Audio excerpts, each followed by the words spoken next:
Welcome to Gigabyte channel. In today's video, I'm going to show you how to enable or disable secure boot on your Gigabyte motherboard. Now, the first thing that we have to do is enter the BIOS, and for that we need to restart our computer. So just go to Start and then click on the power icon and then click on Restart. Then wait for the screen to go black. And as soon as the screen goes black, what you have to do is keep pressing the delete key from your keyboard to enter the BIOS. So just keep pressing the delete key. And we are inside the BIOS of our Gigabyte motherboard. Now, if you see something like this, which means you are in easy mode, then all you have to do is just click on classic mode or advanced mode and you will land here. Now from here, what you have to do is go to the BIOS tab from the top. And in here, you can see that we don't have the secure boot option yet because we need to disable the CSM support first. So just double click on CSM support and then click on disabled.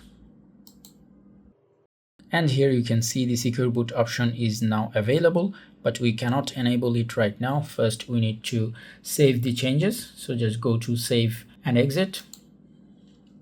Then double click on save and exit setup. Then from here, click on yes. Now, once your computer restart one more time, you need to keep pressing the delete key again to enter the BIOS one more time.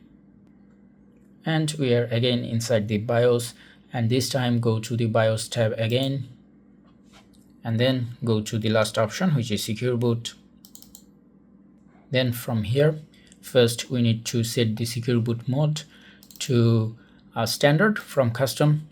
Click on yes and then double click on secure boot and then click on enabled.